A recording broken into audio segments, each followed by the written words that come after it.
जब एक ही चीज को कई बार करते हैं तो हमको लगता है कि कोई चेंजेस नहीं है, लेकिन वो चेंजेस होता रहता है। क्लियर? अब इसी वेव में बात करते हैं, तो जब ड्राउजी कंडीशन में रहते हैं तब जो वेव काम करता है वो 12 से 15 वेव होता है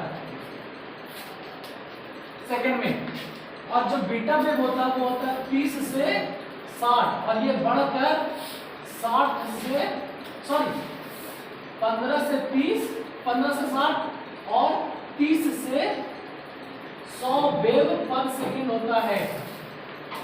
ये वाला, ये जब बीटा वेव में रहता है, जब आप कॉन्शस कंडीशन में रहते हैं, कॉन्शस मतलब आप हमारी बात सुन रहे हैं, हम बोल रहे हैं, ये जब कंडीशन हो रही है तो ये वेव काम कर रहा है बीटा वेव।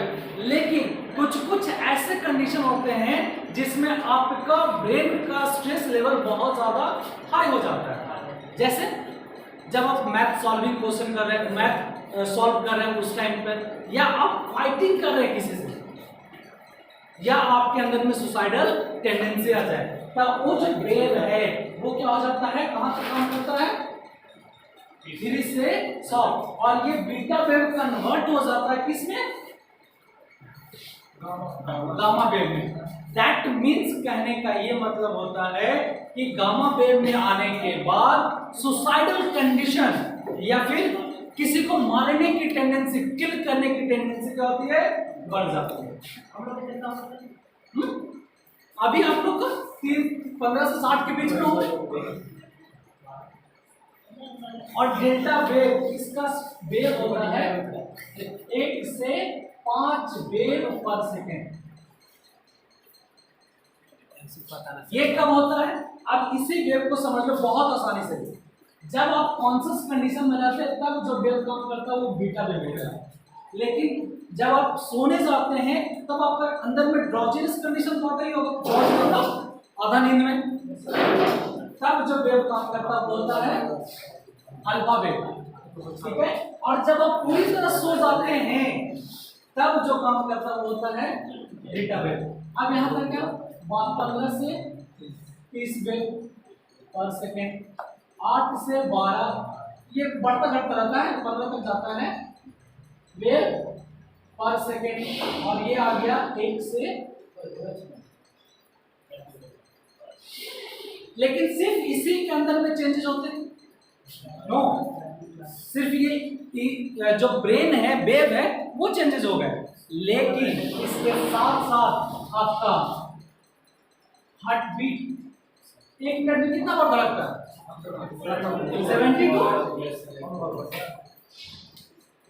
72 बीट पर मिनट। लेकिन जब हम इस स्थिति में आ जाते हैं, दैट मीन्स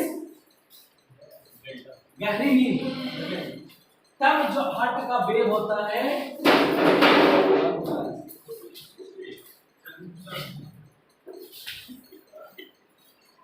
40 से 60 वेव पर मिनट, सोते समय नहीं, सोने के बाद, यानी आप जब साउंड स्लीप होते तब, साउंड स्लीप होने के बाद आपके अंदर में ड्रीम आने कम हो जाता है। लेकिन साउंड स्लीप होता कब है, साउंड स्लीप तब पॉसिबल होता है जब आप बहुत ज्यादा थक गए हो या फिर कोई मानसिक तनाव के ब्रेन के ऊपर ना हो, तब। अगर स्ट्रेस है तो ये डेल्टा वेव फिर नहीं आता है, अल्फा तक आ जाता है। समझ में आया सर? और यही चीज आपको अगले दिन के बिहेवियर के लिए तैयार भी करती है। अगर स्ट्रेस लेवल बीटा के कंडीशन में है तो अगले दिन का स्ट्रेस लेवल वही रहेगा या बढ़ जाएगा? बढ़ जाएगा। बिहेवियर घटेगा। क्यों घटेगा सर? आज अगर आपको सिर्फ स्ट्रेस दे दिया जाए कि आपका एग्जामिनेशन परसों से है, आप सो पाओगे? तब तो आपका वेव यही काम करेगा ना, बीटा वेव। फिर अगले दिन के लिए जब आपकी नींद अच्छी नहीं होगी, जब स्लीप नहीं होगा, तो इरिटेबिलिटी तो आ जाएगी ना, तो बिहेवियर चेंज होगा या नहीं होगा? अब बिहेवियर चेंज होगा तो जो फिजिकल रिलेशन है या जिस फ्रेंड के साथ रिलेशनशिप बनाए हुए हैं, जिस फ्रेंडशिप को कंटिन्यू कर रहे हैं, क्या वो पॉसिबल होगा? उसमें भी इरिटेबिलिटी आनी चालू हो जाएगी। सामने वाला अच्छा बात भी अगर बोलेगा ना तो वो लगेगा कि इरिटेबिलिटी जन्म दे रहा है, वो क्या हो रहा है, चिड़चिड़ापन लेके आ रहा है, जिसकी वजह से आपका बिहेवियर चेंज हो जाता है। क्योंकि हमारे अंदर कामनेस खत्म हो जाता है। कामनेस मतलब जो होता है ना, शांत रहने वाला या फिर कंट्रोल रहने में, कि ये सब चीजों पे वो कम जाती है, और ये सब चेंज होकर क्या बनता है आपका बिहेवियर। ये सब पॉइंट है जो बिहेवियर को जन्म देता है। और इतना ये कंडीशन बिहेवियर होगा ना कि बिहेवियर आपको आगे तक ले भी जा सकता है और बहुत पीछे रख भी सकता है, क्योंकि सिर्फ आपके बात करने के तरीके को आपके बात करने के तरीकों को सिर्फ यही रिकॉग्नाइज करता है बिहेवियर। हम लोग बोल देते हैं ना कि आई कांटेक्ट बनाए, किसी से बात करें, आपका इसमें पर्सनालिटी का बहुत बड़ा रोल है सर। पर्सनालिटी मतलब आप क्या करते हो कोई नहीं पूछने वाला है। आज आप सूखी रोटी खा के आए हैं, बासी रोटी खा के आए हैं, ताजा रोटी खा के आए हैं, गर्मा गर्म खा के आए हैं, चाउमीन खा के आए, कोई पूछता है? लेकिन आप कैसे दिखते हैं वो सब कोई पूछता है ना। वही चीज है सर पर्सनालिटी का, कि आप जब किसी से बात करते हैं तो आपकी पर्सनालिटी भी बिहेवियर में बहुत बड़ा इम्पैक्ट डालती है। ठीक है, अब लिखे, थोड़ा सा समझ में आया तो डिफिनेशन लिखें बेटा। किसको लिखना है? नहीं सर,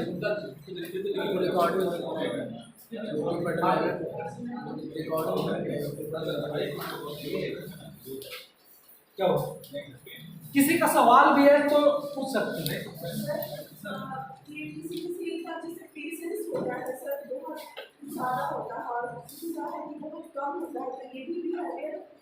बिल्कुल, पेशेंस किसी का ज्यादा है, किसी का कम है। जिनका पेशेंस ज्यादा है वो उनका एक्सपीरियंस है, जिनका पेशेंस नहीं है उसके अंदर में एक्सपीरियंस की बहुत कमी है, जिसकी वजह से उनके पास पेशेंस लेवल कम है। दूसरा, आप रिजल्ट का वेट बहुत कम करते हैं, तो वो वही करते हैं जिसके पास पेशेंस कम होता है। नहीं सर, लाइट थोड़ा छोड़ दो, मोबाइल गिर जाएगा, समझ नहीं रहे हो। नहीं टूटेगा सर, पता नहीं चलता है सर, लाइट नहीं बढ़ा। हो गया छोड़ दो अपना वैसे ही पास होगा स्कूल से अंदर ठीक है। क्लियर, समझ में आया? यही होता है पेशेंस लेवल। पेशेंस कोई छोटी मोटी चीज नहीं है। जब तक आपका ब्रेन का लेवल या वेव अगर कम नहीं रहेगा तब तक पेशेंस भी नहीं है। और आपके अंदर में रिजल्ट वेटिंग बहुत कम है कि नहीं? ज्यादा है एकदम। रिजल्ट मेरा क्या हुआ पहले, तो वो क्या हुआ, आपका और पेशेंस लेवल को कम कर देता है। और जिनका पेशेंस लेवल ज्यादा होता है वो कोई भी काम को करने में पकाते नहीं और जल्दी नहीं करते।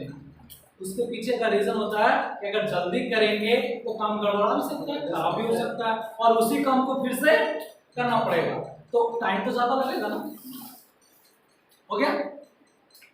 लिखिए डेफिनेशन ऑफ बिहेवियर।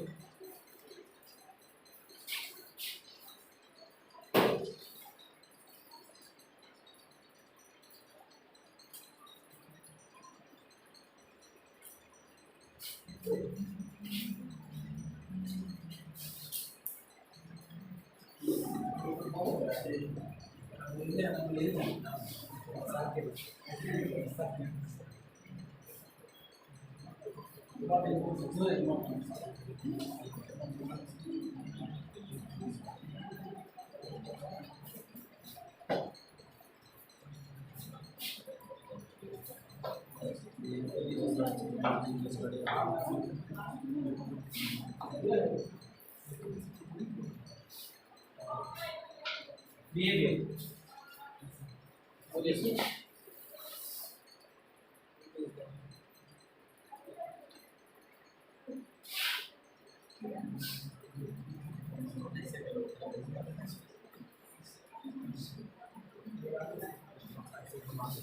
देखिए, साइकोलॉजी लिख रहे हैं।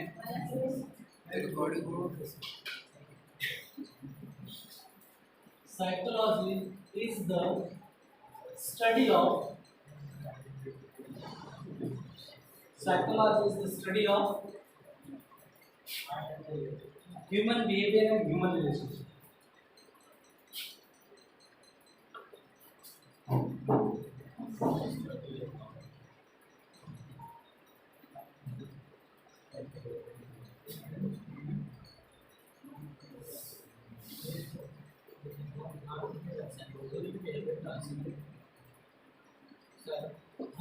डेफिनेशन साइकोलॉजी का या बिहेवियर का? बिहेवियर का ये जो स्टडी है ना, क्या पूछा है क्वेश्चन में? What is behaviour? Scope of psychology पूछा है। अभी बिहेवियर का डेफिनेशन लिखा है सर। हाँ तो ये बिहेवियर और साइकोलॉजी दोनों एक ही चीज है सर, ठीक है ना। साइकोलॉजी स्टडी अबाउट जो साइकोलॉजी के अंदर में पढ़ते हैं वो बिहेवियर के बारे में पढ़ते हैं, और बिहेवियर क्या है वो साइकोलॉजी का एक पार्ट है, ठीक है।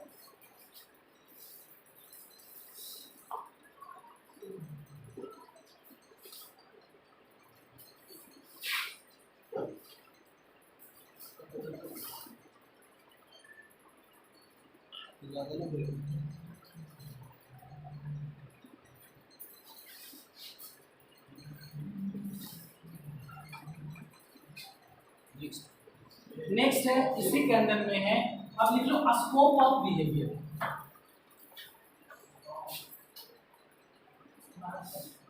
स्कोप ऑफ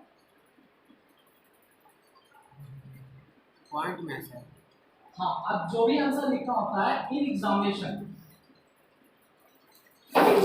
के अंदर में जब लिखना होता है तो हम पॉइंट को डील करते हैं, ध्यान में हमेशा रखना। हमको लिटरेचर नहीं लिखना है, लिटरेचर मतलब किताब नहीं लिखनी है, जैसे किताब में होता है ना खिलाड़ी में सब कुछ। जैसे फॉर एग्जांपल अगर हम बात करते हैं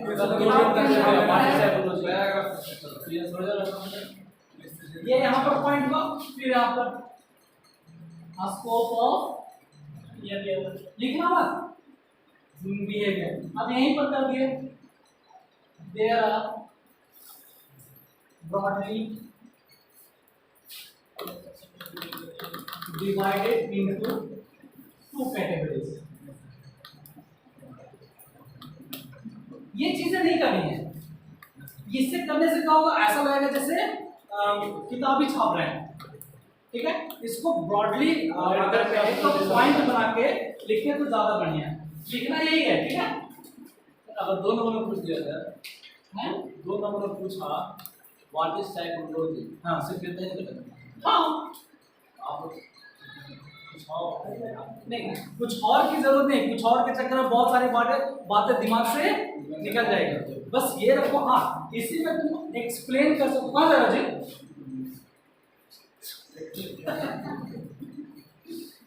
human behaviour and human relationship, बस। और इसी को ह्यूमन बिहेवियर को आप इमोशनल, ग्रीफ, हैप्पीनेस ऐड कर दो। Human relationship, friendship, physical relation, everything जो रिलेशनशिप में आता है वो ऐड कर दो, तो वो सब क्या है, वो सब part of psychology. Clear? Add कर सकते हैं। डेफिनेटली ऐड कर सकते हो, क्यों नहीं ऐड कर सकते हो? इमोशन कब आएगा सर? कोई जरूरी है कि इमोशन तुरंत आ जाएगा?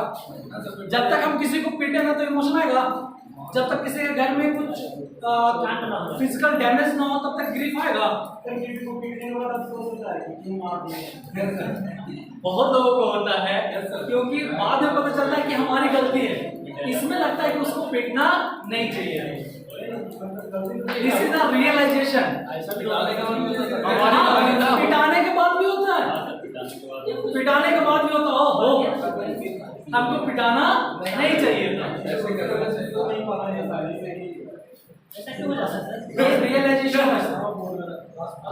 ये रियलाइजेशन है जिसकी वजह से आप देखो, कोई भी गलती अगर आपसे होती है और अगर उसको एक्सेप्ट करते हैं तो वो आपका रियलाइजेशन है। जिसमें गलतियां हैं अगर उसको आप एक्सेप्ट करते हैं तो वो रिलेशन खत्म होता है, लेकिन जब रियलाइजेशन नहीं करते हैं तब तक आपको न नींद आएगी न चैन आएगा। हाँ बिल्कुल, वो आपके अंदर में क्या बनाता है, फियर, डर। क्या बोल रहा है?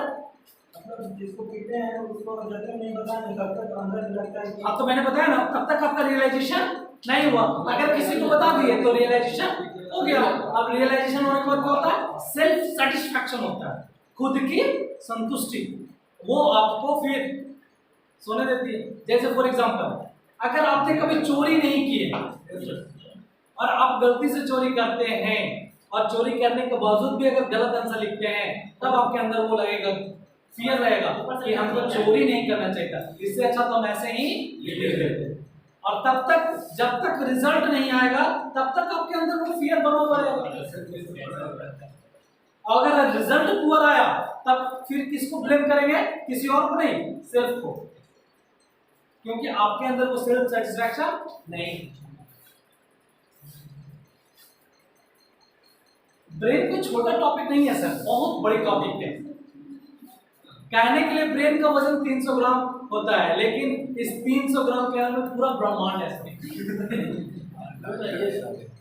कैसे? कुछ तो बोलो, कुछ तो बोलो। ब्रह्मांड कहने का मतलब आपकी ब्रेन के अंदर में इतनी ताकत होती है कि किसी भी चीज को आप एक्ट कर सकते हो। बस आपका फियर, ये जो 5 वर्ड है ना, 4 वर्ड सॉरी, ये आपको ऊपर उठने नहीं देती है। जिसके पास खोने के लिए कुछ नहीं है वो इससे बहुत दूर है। जैसे अगर आप जॉब कर रहे हैं, आपको सैलरी मिलेगी 20,000, सूरज आपकी सैलरी 20,000 रुपए है और आप कहीं जॉब कर रहे हैं, तो आपके अंदर फियर है, मेरी नौकरी छूट जाएगा तो 20,000 कहां से आएगा? तो फियर किस चीज का है? जॉब छूटने का। मरने से पहले डेट होता है सर? नहीं सर, कभी नहीं सर। नहीं, कोमा में जाता है तो फिर डेथ होता है। कोमा में जाता तो ब्रेन डेथ नहीं होता है, ठीक है ना? ब्रेन का फंक्शन होते रहता है, पर उसकी जो वेव की फ्रीक्वेंसी है वो बहुत ही स्लो हो जाती है। जैसे हमने बताया ना वेव की बात में, डेल्टा वेव काम कम करना बहुत जैसे होता है ना, अब हम उल्टा चलते हैं, डेल्टा वेव फिर बीटा वेव फिर बीटा, लेकिन ये दोनों स्टार्ट ही नहीं होगा, बस ये तो रहेगा। तो इसमें वेव की फ्रीक्वेंसी क्या है? पुअर है। अब पुअर होने की वजह से पेशेंट का फंक्शनिंग, ब्रेन फंक्शनिंग उतना कर नहीं रहा, जिसके वजह से पेशेंट कोमा में तो है बट स्टिल लाइव है, ठीक है ना? कुछ सुन सकता है, हाँ, रिएक्ट नहीं कर सकता है, उसके बारे में कुछ नहीं बता सकता, because of alpha wave and beta wave. बहुत सारी चीजें हैं। तो हो गया, लिखे स्कोप ऑफ लिखे। देखिए अब पॉइंट के जब लिखिएगा तो या तो ये वाला एरो या फिर स्टार या फिर सिंगल एरो नहीं, सिंगल एरो कभी मत देना। क्यों? क्योंकि उतनी बड़ी कॉपी के अंदर में जब आप लिखेंगे तो सिंगल एरो पता ही नहीं चलेगा। स्टार अपनाएंगे और हमेशा जब एग्जामिनेशन में लिखेंगे तो डीप पेन का इस्तेमाल करेंगे, जो डीप चलता हो। लिंक स्लाइसर का इस्तेमाल मत करें। एक आता है बटरफ्लाई पेन, उसका इस्तेमाल करना और उसको पहले चला लेना ताकि वो डीप हो जाए, क्योंकि ये कभी डीप नहीं होता, अंतिम तक चल जाओ पर डीप नहीं होता है। डीप नहीं होगा, इससे भी नहीं तो डीप होगा।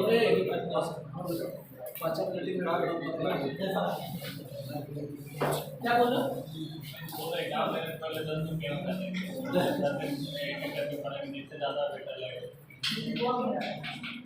इन एग्जामिनेशन कभी भी इंक पेन का इस्तेमाल नहीं करना चाहिए, बॉल पेन कर सकते पहला। दूसरा, हमेशा बॉल पेन और वैसा बॉल पेन जो डीप चले। क्यों? क्योंकि वहाँ जो एग्जामिनेशन में कॉपी मिलती है वो भद्दी टाइप की होती है, तो उसके अनुसार चलना, आपके पेज के अनुसार नहीं। लिखें there are broadly divided into 2 categories such as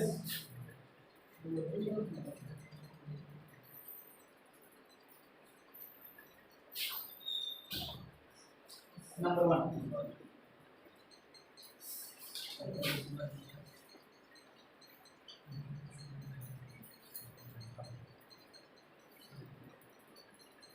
pure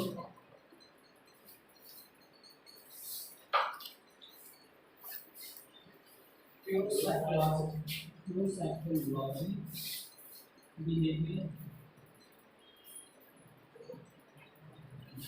insecurities, ये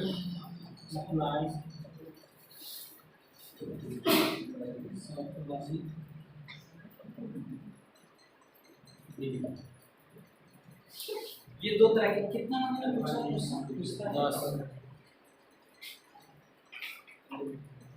अरे वाह 10 नंबर में है हो जाएगा 1 नंबर का नहीं 2 नंबर का 2.5 नंबर का है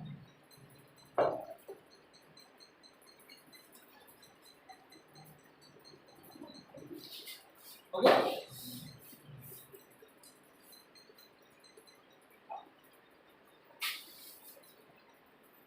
नहीं चल रहा नहीं सर इसलिए बता रहा है रिकॉर्ड ऐसे रिकॉर्ड होगा अपलोड करेंगे सारे डिफाइन करना है sir hard is peaceful in human body sir क्या अच्छा सर हाँ नहीं बताइए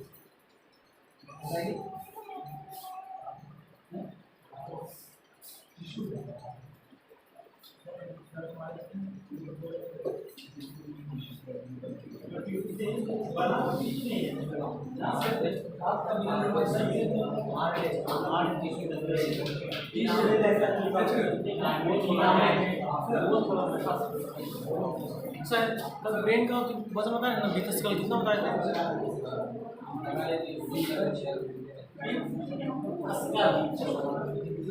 1350 ब्रेन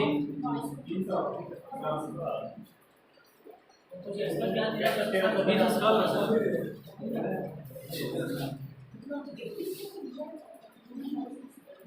ब्रेन वीक हस्कर माने खड़पड़ी सॉरी ब्रेन का मस्तिष्क का वजन नॉर्मली 300 ग्राम होता है लेकिन हस्कल के साथ जुड़ जाए तो लगभग 1350 से 1450 ग्राम तक होता है 300 ग्राम होता है लड़कियों में 50 ग्राम कम होता है बिल्कुल कम होता है सर 250 ग्राम 260 ग्राम ऐसा होता है क्यों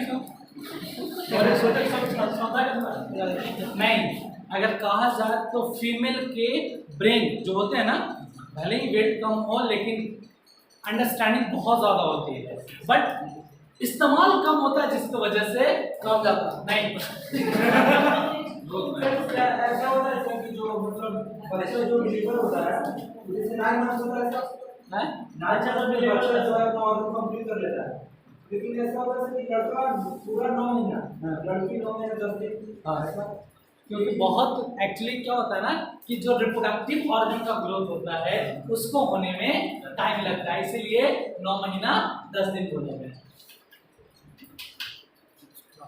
फीमेल में पेल्विक गैडल बनता है पेल्विक कैविटी बनता है तो टाइम तो लगेगा ना मेल में है पेल्विक कैविटी तो बोनी ऐसे जोड़ जुड़ा हुआ है हो गया सर तो ये आपके 2.5 नंबर का तक तो समझ आता है आगे समझने के चाहे और लिखा सकता है कितना लिखना पड़ेगा 2.5 नंबर में तो क्या लगता है घर वाला में 2 नंबर दे रहा है हाँ पूरा नंबर में देगा पूरा जब लिखेंगे तो मात्र इतना नंबर देगा इतने देगा जी सर इतना बहुत है सर अगर 10 करा तो फिर ये दोनों को डिफाइन करना पड़ेगा हाँ अगर 10 का रहेगा तो इसको और इसको दोनों को डिवाइड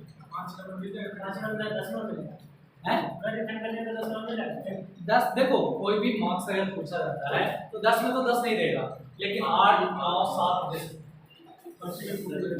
देखिए लिखने पर डिपेंड करता है अगर आप ये लिखते हैं पॉइंट वाइज लिखते हैं तो आपका नंबर बढ़ सकता है और यही चीज को लिटरेचर बना के लिखेंगे तो नंबर बढ़ने के चांसेस कम हो जाते हैं ऐसा क्यों हो जाता है ब्रेन कम क्यों हो जाता है ऐसा क्यों लगता है ना कि वैसा जब आप पॉइंट वाइज नहीं लिखते हैं ना तो सामने वाले को लगता है कि आप पढ़े ही नहीं है इसी मतलब से रट्टा मारा आपने रट्टा भी नहीं मारा है आपने कभी क्लास किया नहीं चोरी का मौका मिला उसमें चोरी करके